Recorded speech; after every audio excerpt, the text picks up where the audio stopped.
Officers, मुझे mafia don देवा के खिलाफ दर्ज किए बिहार नए पुराने बड़े छोटे केस की फाइल चाहिए। सर, माफिया डॉन देवा के खिलाफ किसी भी पुलिस थाने में कोई भी रिपोर्ट दर्ज नहीं है। What do you mean? आप कहना क्या चाहते हैं कि वो कोई गुनाह किए बिना इस शहर का डॉन बन गए? सर, गुनाह तो उसने बेशक किए हैं। अब जैसे प्रजापति के कत्ल का केस दर्ज हुआ है, पर उसमें देवा का नाम हमारे रिपोर्ट में न दर्ज हुआ है, न किसी ने लिखाया है और न ही किसी ने बयान दिया है।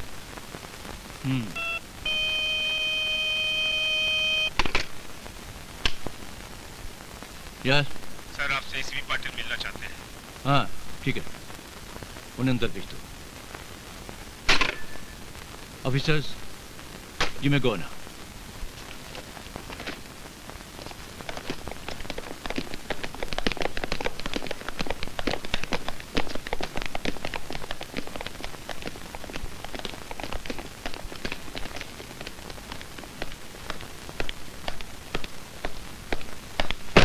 ACP Patil from Traffic Department, sir.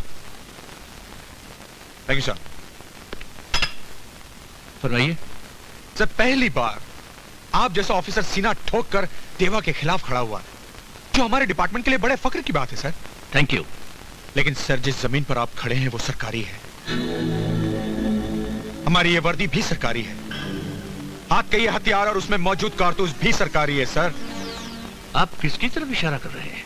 कुछ सरकारी लोगों की तरफ जो देवा से भी बड़े मुजरिम हैं और ऊंचे ऊंचे सरकारी ओहदों पर विराजमान है।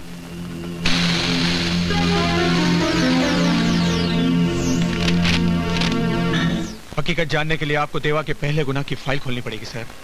लेकिन जरा सावधानी से। वो फाइल ऐसा अलादीन का चिराग है जिसे छूते ही एक जिन निकल आता है, जो आपको अपनी वर्दी समेत उठाकर कहीं और अपनी ड्यूटी निभाने के लिए भेज देता है। Let me tell you something, Mr. Patil. सरकार को भी हमारा तजुर्बा बहुत पुराना है। सब जानते हैं कि मलिक का फर्ज ईमानदारी और सच्चाई का वजन इतना है कि किसी भी जिन के उठाए नहीं उठने वाला। फाइल तो मैं बेशक खोलूंगा ही, लेकिन कुछ सरकारी लोगों को अपनी इस वर्दी की आबरू का अदब सिखाकर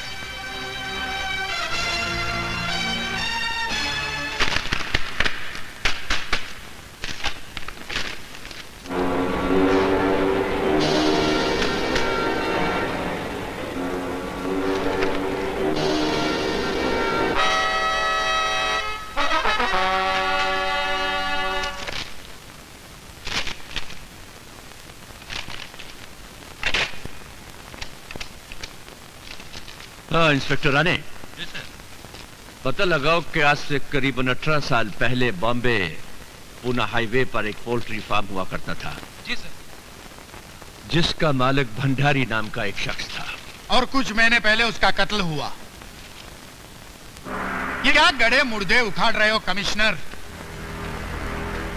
18 दिन हो गए मेरे भाई का कत्ल हुए और आप 18 साल पहले की फाइल खोज रहे हो। जिस शहर में जिंदा आदमी गवाही देने से इनकार करते हैं, वहां मुर्दों के बयान से ही छानबीन करनी पड़ेगी। छानबीन? छानबीन की जरूरत क्या है, जबकि आप खुद चश्मदीद गवाह हैं? गिरफ्तार क्यों नहीं करते? अपनी गवाही के दम पर अगर मैं उसे गिरफ्तार कर भी लूं तो कल कातिल छूट जाएगा, क्योंकि कोर्ट पुलिस वालों की गवाही मंजूर नहीं करती है। कोर्ट कचहरी बाद में देख लेंगे, पहले तुम मेरे भाई के कातिल देवा को गिरफ्तार करो। जिस यकीन से आप देवा को अपने भाई का कातिल ठहरा रहे हैं, आई फेल टू अंडरस्टैंड। उसी यकीन से आपने उसके खिलाफ नामजद रिपोर्ट क्यों नहीं लिखवाई?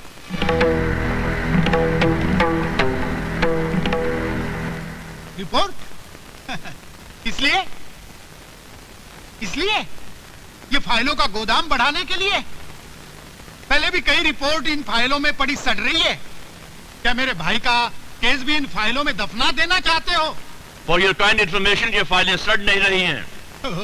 ये फाइलें गुनहगारों की कहानियां हैं जिन्हें हम सुराग के लिए इस्तेमाल करते हैं।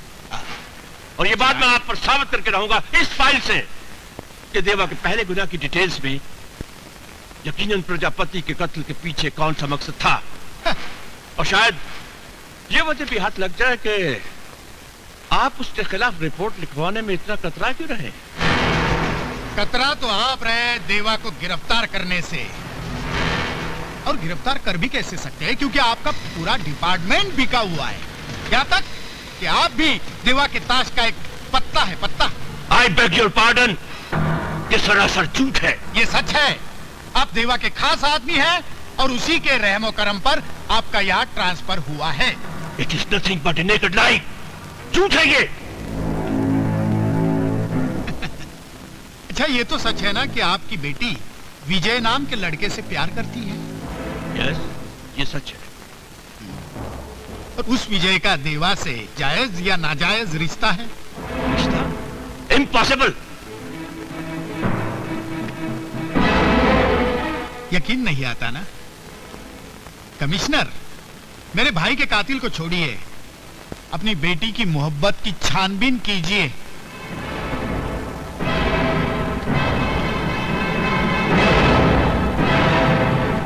प्रिंसिपल साहब, विजय का देवा से जायज या नाजायज क्या रिश्ता है? रिश्ते तो सभी जायज होते हैं कमिश्नर साहब, नाजायज तो उन्हें हालात बना देते हैं। अपने इस फलसफे में आप खामखा पाप ढकने की कोशिश कर रहे हैं। साफ साफ क्यों नहीं कहते कि विजय देवा की नाजायज औलाद है? I beg your pardon. आप जैसे सभ्य आदमी के मुंह से ऐसी सभ्य बात सुनकर बहुत दुख हुआ कमिश्नर साहब। फॉर ए काइंड इंफॉर्मेशन, विजय अपने बाप प्रशांत कापरे की जायज औलाद है। देवा विजय का जायज मामा है।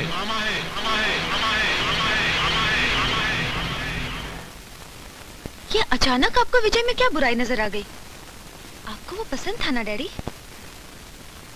उसकी अच्छाइयां जब तुमने गिनवाई थी तो यह खासियत बताना भूल गई थी कि वो इस शहर के डॉन देवा का भांजा है। डैडी, डैडी, विजय ने ये रिश्ता अपनी मर्जी से तो नहीं चुना, इसमें विजय का कोई दोष नहीं है। तो फिर इसमें कसूर तुम्हारा है कि तुम कमिश्नर ऑफ पुलिस मलिक की बेटी हो, और ये तुम अच्छी तरह से जानती हो कि ये कमिश्नर यानी तुम्हारा बाप अपने फर्ज पे सब कुछ कमाल कर सकता है, यहां तक कि अपनी बेटी को भी।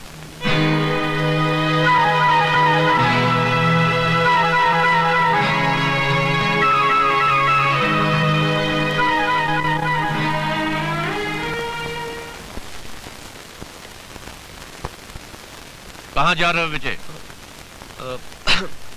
अंकल, वो अनीता आज कॉलेज नहीं आई? अब वो कॉलेज जाएगी भी नहीं, और तुम भी उससे मिलने की कोशिश मत करना। मगर अंकल क्यों? इस क्यों का जवाब तुम्हें देवा से मिलेगा। देवा का मेरी दुनिया से कोई ताल्लुक नहीं है अंकल। मामा है वो तुम्हारा। वो तो अच्छा हुआ कि मुझे पहले ही पता चल गया, वरना ये कमिश्नर कन्यादान करके अपनी बेटी को तुम्हारी दुनिया में भेज देता तो देवा के हाथ कठपुतली बनकर रह जाता। निकल जाओ यहां से।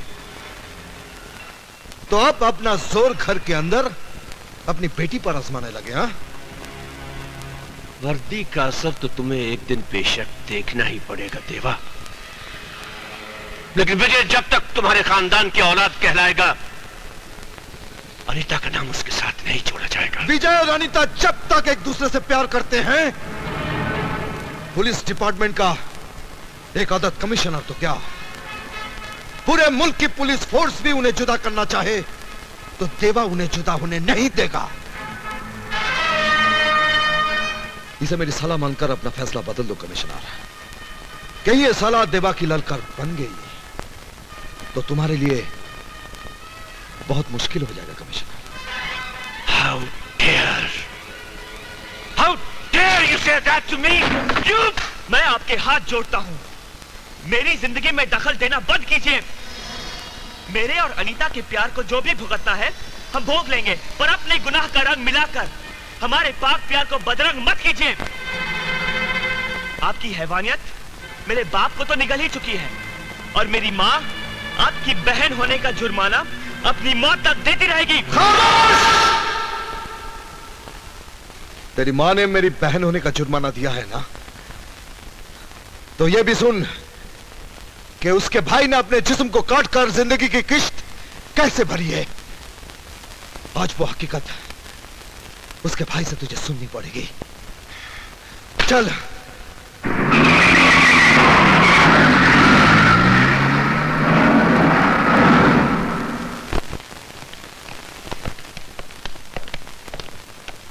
बैठो।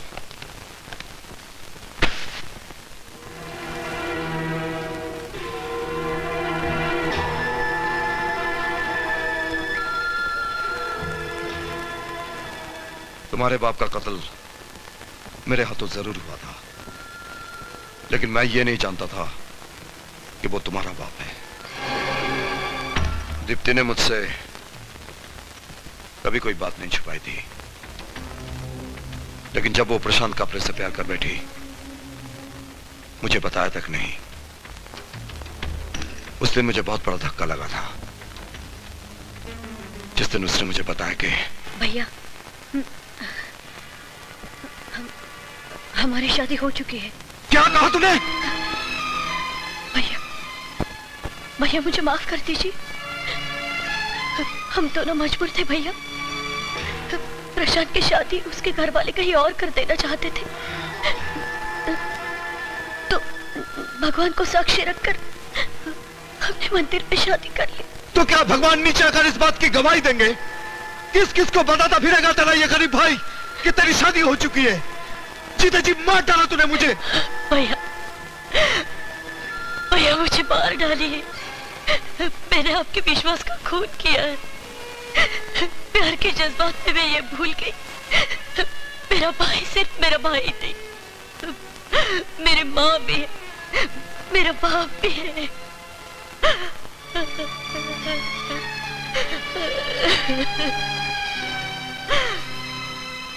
दुनिया वालों की नजरों में तू अभी तक कुमारी है।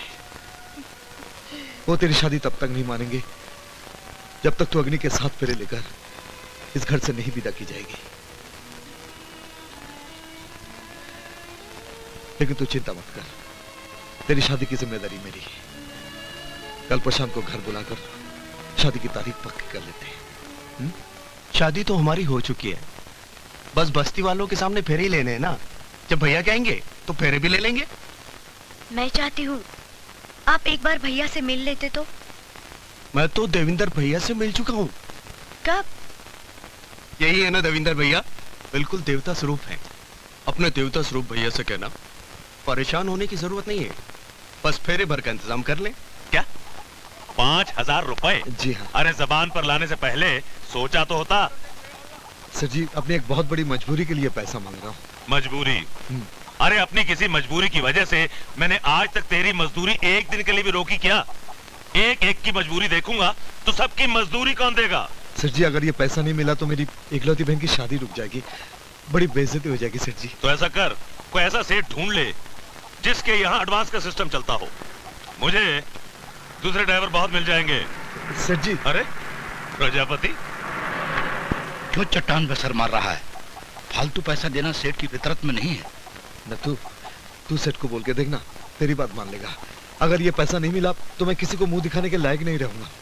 तो मैं भरोसा करूं? 101%। पैसे की जिम्मेदारी तुम्हारी, काम की जिम्मेदारी मेरी। काम से पहले पैसा मिल जाएगा। ठीक है, तो आप फिर कुछ ठंडा गर्म हो जाए। नहीं आज नहीं, फिर कभी काम हो जाने के बाद। काम तो हो ही जाएगा। ओके।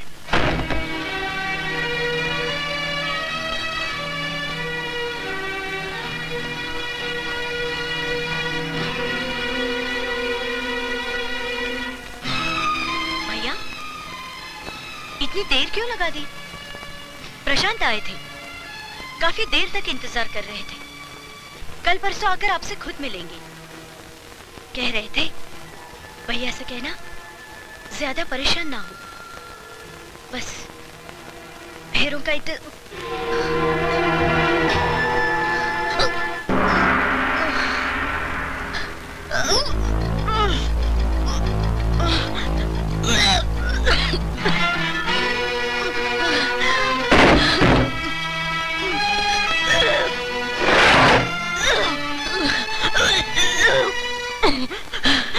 बस्ती वालों को पता चल गया तो वो दीप्ति की जायज औलाद पर नाजायज औलाद की मोहर लगा देंगे। इसलिए समाज की नजरों के सामने फेरे लेना जरूरी